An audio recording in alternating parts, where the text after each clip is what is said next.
One of the beautiful things about the inclusion of the Negro Leagues into MLB The Show has been that it has introduced a bevy of great stars who are now part of the imaginations of so many who love playing this game. And so we introduce you to some household names. But what I love is we also introduce you to some lesser-known players. It's morning in America. Born in Culpeper, Virginia in 1882, Preston Pete Hill was a 5'8", 170-pound dynamo, a bundle of energy, who just happened to be one of the greatest hitters this game has ever seen. Think Tony Gwynn with power, and you've got Preston Pete Hill. And he was an exceptional defensive outfielder with a rifle arm. The perfect blend of power, speed, and of course, that pesky energy that drove pitchers crazy. The things that you saw Jackie Robinson do when he got to the major leagues, dancing off of the bases, Pete Hill was doing that several decades before Jackie Robinson made it to the major leagues. Pete Hill played in the early era of black baseball, well before Rube Foster formed his Negro National League in Kansas City in 1920. Thanks to the work of Negro League historians and researchers, it has now given us an opportunity to tout the talent of those early black baseball stars. Pete Hill was one of those.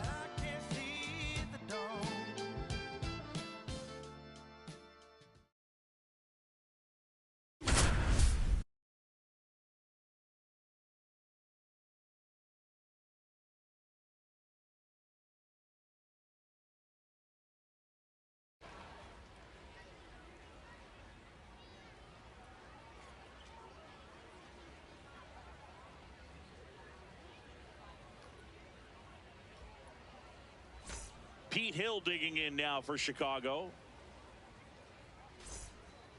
Pete Hill was one of the greatest players of his time. Baseball historian Jim Riley wrote that the best outfield you could build from the dead ball era would be Ty Cobb, Tris Speaker, and Pete Hill.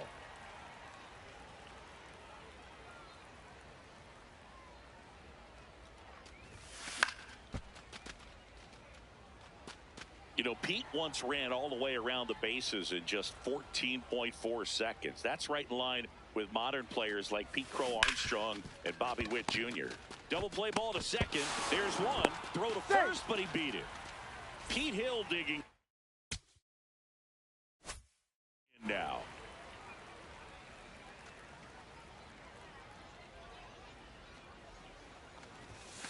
Hey!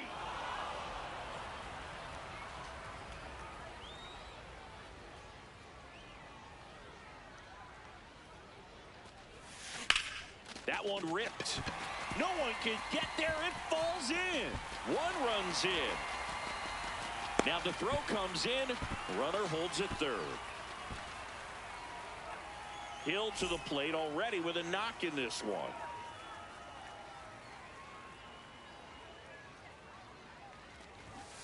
Well, these players need to bring up the quality of their at-bats and specifically their swings. Just one extra base hit for them, so they haven't exactly been hitting the ball gap to gap or out of the park.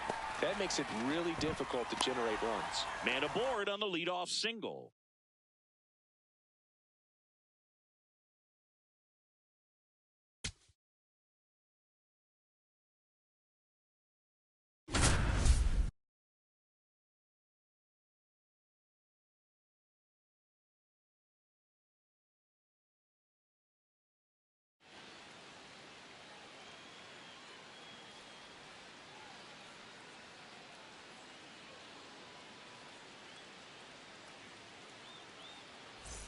Go ahead run on base. Bradley getting ready to hit.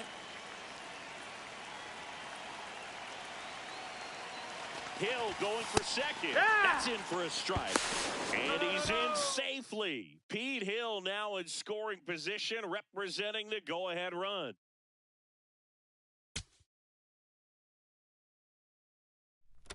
Rest up, wake up, Do it again. Not only was Pete Hill an exceptionally gifted athlete, Pete Hill was an exceptionally smart baseball player. That's probably why Rube Foster would peg him to become a captain of his team. Pete Hill was an exceptional hitter, great knowledge of how to hit. But what made Pete Hill even better was that he could do this in the clutch. Wake up, do it again. He was as clutch a hitter as you will ever see in black baseball history. Described by the legendary Ben Taylor as the most dangerous man in a pinch in baseball at that time. Head line, pull up on, hop in.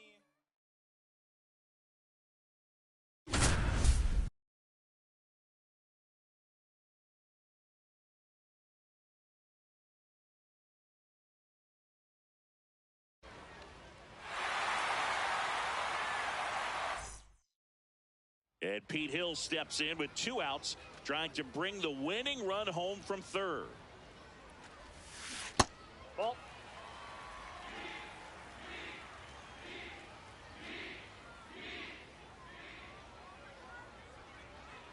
This guy's got good power. With one swing, he can win it for him.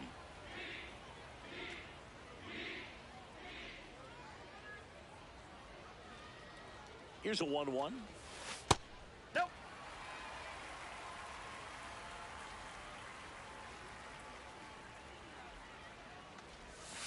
And that drops in for a strike.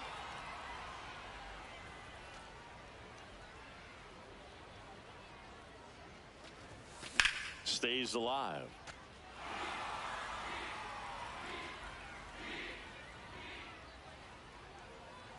Hill trying to send this to extra innings.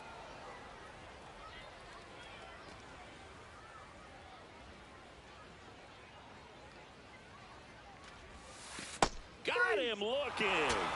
That Pete Hill digs in with the potential winning run at third.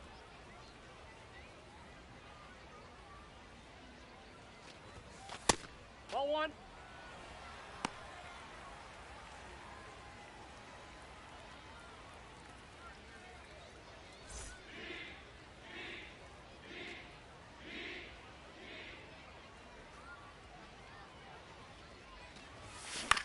High fly ball lifted into the air right field. Perez should have this one.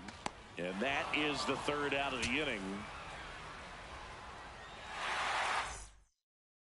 And Pete Hill steps in with 2 outs, trying to bring the winning run home from third.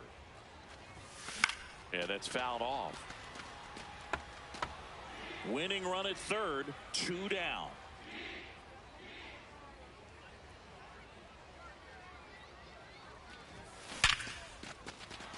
Base hit, that'll do it. Ball game. Pete Hill brings home the winning run and walks it off for Chicago.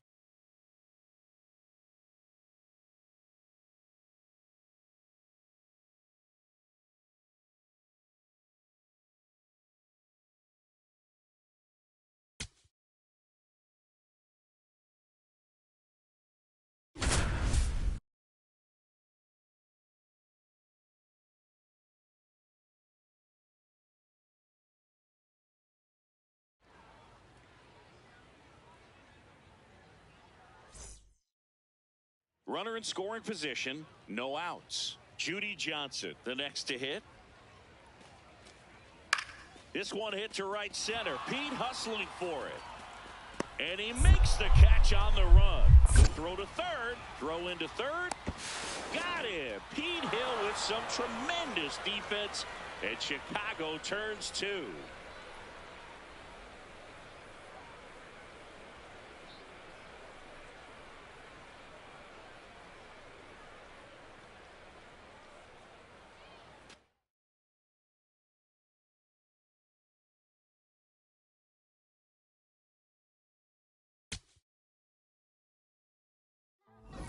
Pete Hill could absolutely rake. Ay, ay, yo pongo a bailar His 1919 season is a great indication of the power that this dynamo possessed. On April 27, 1919, Hill performed a feat duplicated only once before at Mack Park when he hit one over the center field fence. Pete Hill finished the season with 28 home runs, one less than the Bambino. In Major League Baseball that year, no one besides Ruth hit more than 10 home runs. Pete Hill's 28 home runs certainly puts that in perspective. The power was incredible.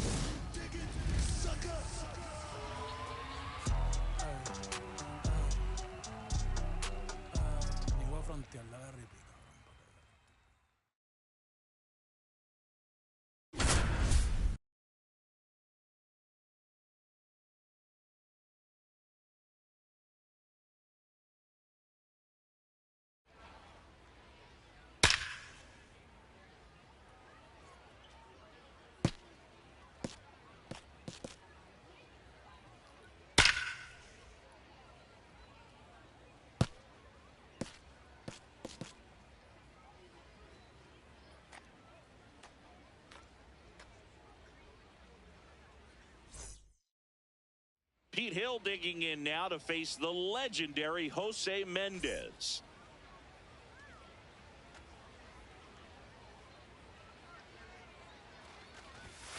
When Pete Hill had that incredible 1919 season for Detroit, Boog, he was also managing the team, and they didn't lose a single game in the first month of the season. That's low. That's a ball. And Singy, after that 1919 season, Pete got a lot of respect and fear around the league. In 1920, he had more walks than hits. Smith on the move to the gap. Reaching for it, makes the catch.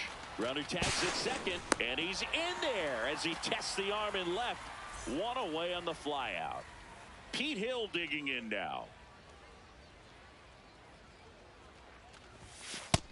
No, that's out.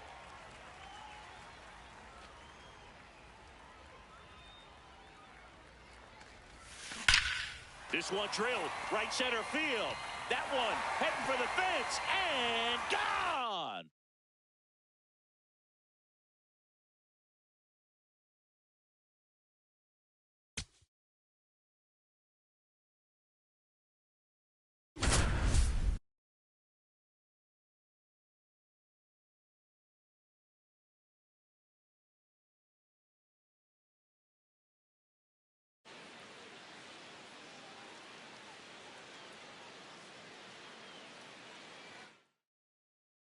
Pete Hill steps to the dish with two runners in scoring position here in the first.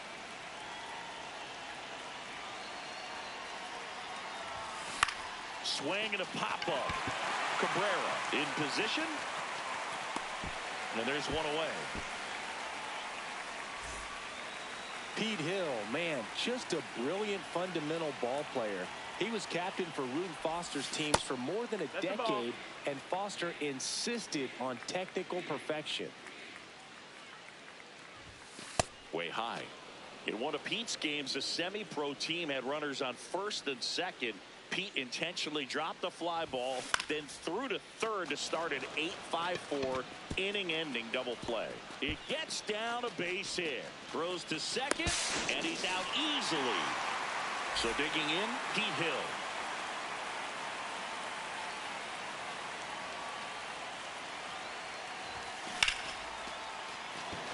And a base hit. Relay throw. Tries to get back, and he's out. With too big of a turn, and that's a big-time mistake.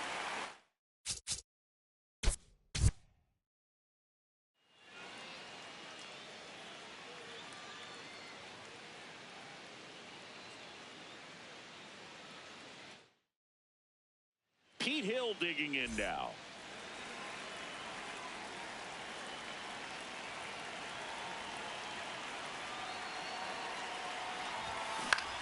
In the air to left center. Blake in and to his right. One away.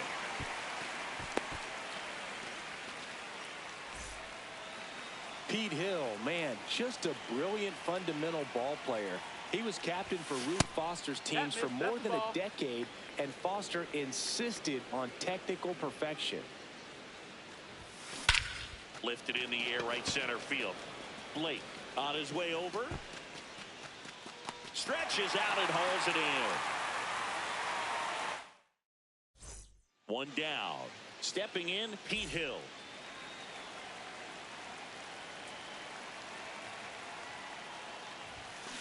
In one of Pete's games, the semi-pro team had runners on first and second. Pete intentionally dropped the fly ball, then threw to third to start an 8-5-4 inning-ending double play. Reaching for it, makes the catch. So the go-ahead run in scoring position, Pete Hill. And a dangerous hitter coming to the plate.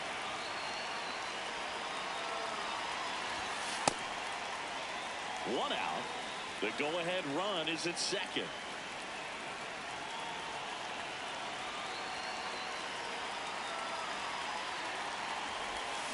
Check swing, no appeal, and it's 2-0.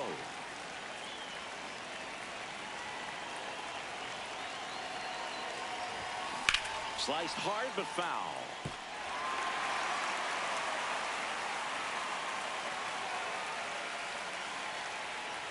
Two on, one out, and that's way high. Ball three.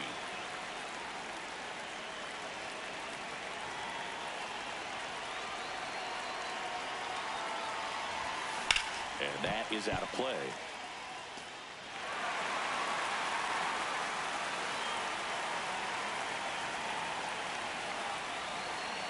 Payoff pitch. He fouls it off. We'll do it again.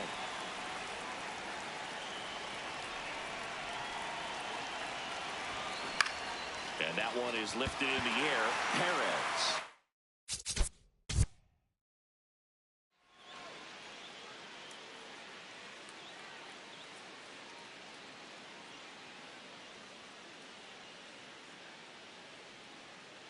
Pete Hill steps to the dish with two runners in scoring position here in the first.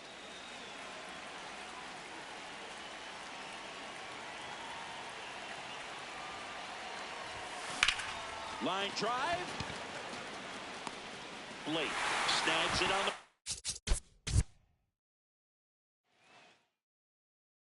Pete Hill digging in now.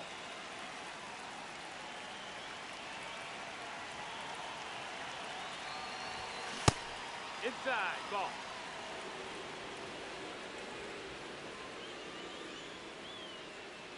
The 1-0. Ball outside. Base runners at second and third here. No outs.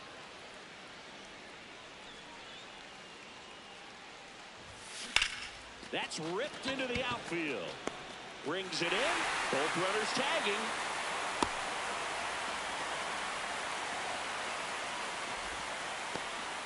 So up next, Pete Hill.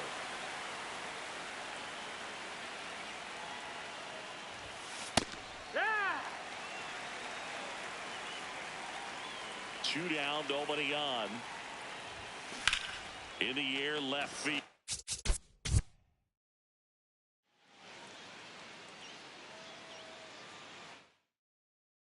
Pete Hill getting ready to hit.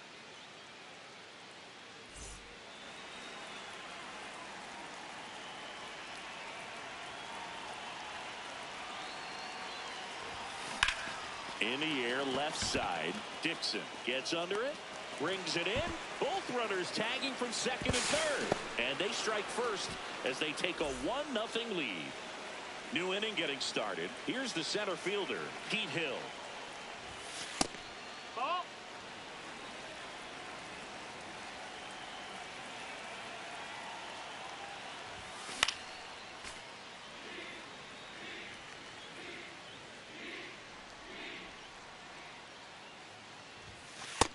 That's the ball. And a 2-1 on the way. This one popped up.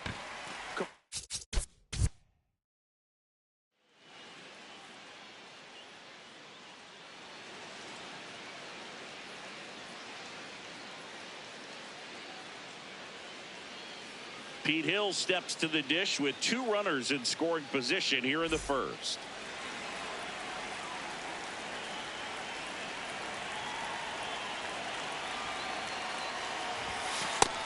Ball.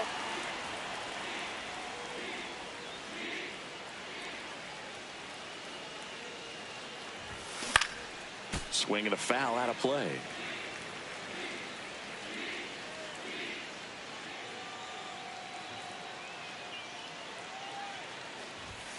In there at the knees. Pete Hill, man, just a brilliant fundamental ball player. He was captain for Rube Foster's teams for more than a decade, and Foster insisted on technical perfection. There for the out. Runner scores from third. So 2 down. Pete Hill will hit next.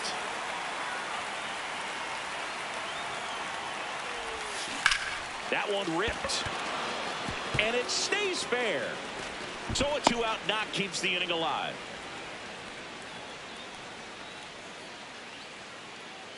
In one of Pete's games, a semi-pro team had runners on first and second. Pete intentionally dropped the fly ball, then threw to third to start an 8-5-4 inning-ending double play. That's inside.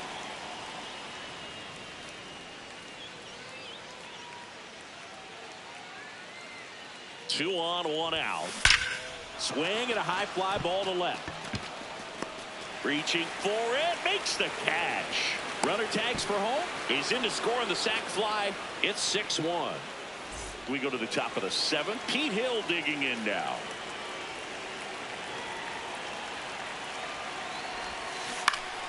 And first offering is fouled off.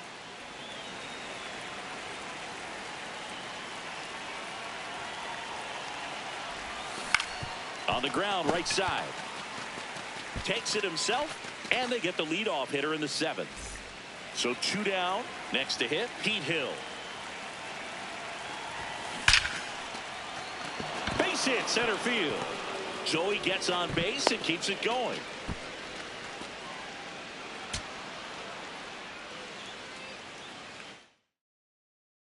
Pete Hill, and a dangerous hitter coming to the plate.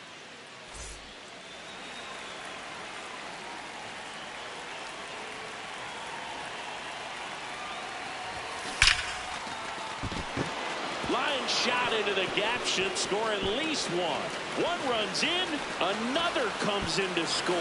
They're still chasing it as he rounds second. Now around third, waving him home. Plays the plate, and he's out. He tried for the inside the Parker, and he couldn't make it.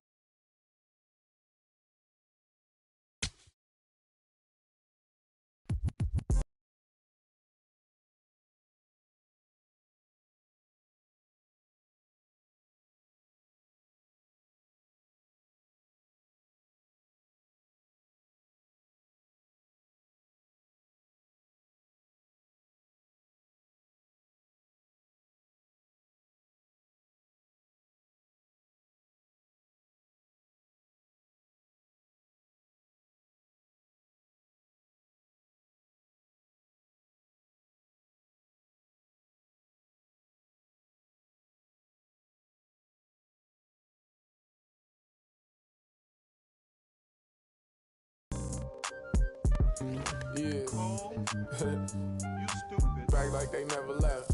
The one thing we know, and this has never changed in our game, the players know who can play and who can't play.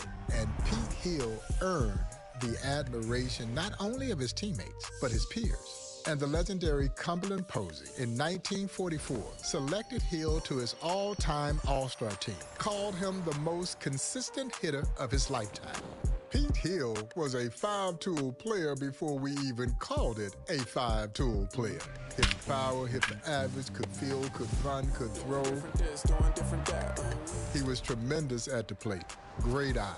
Contact hitter with power. But Pete Hill played a flawless outfield.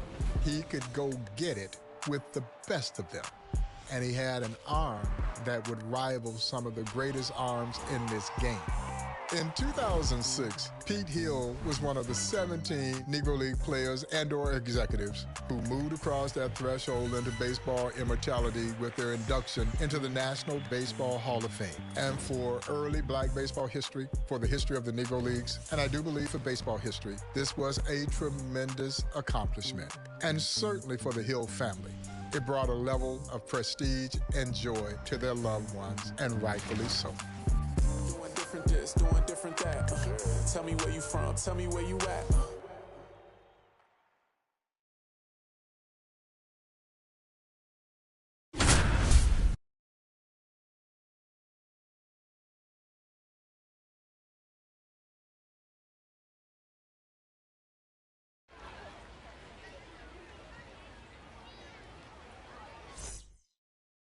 Pete Hill digging in for Detroit, looking to bring home the runner from third.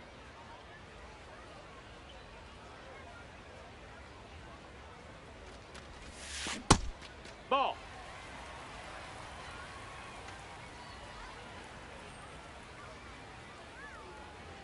And the 1-0. Ground ball up the middle. That's a base hit. And they'll score first. It's 1-0.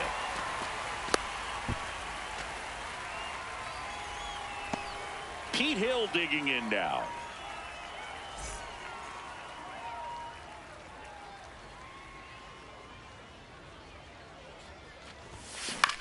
Swing and a high fly ball left field. Takes it in for the out.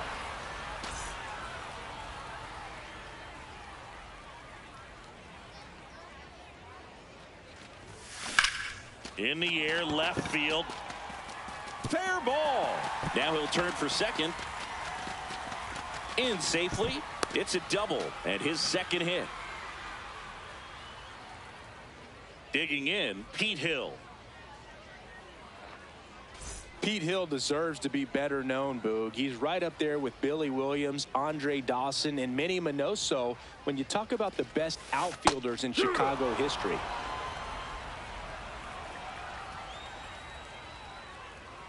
Two on, two outs. And singing in 1911, Pete supposedly did something none of those other great Chicago outfielders ever did. In 116 regular season games, he got a hit in all but one of them. In the air to left, down the line. And that's a foul ball.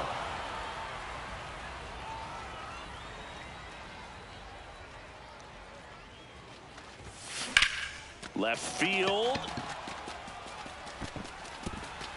Can't reach it. This should score at least one. One runs in. The second run scores. It's a two-run double, and they lead by 2.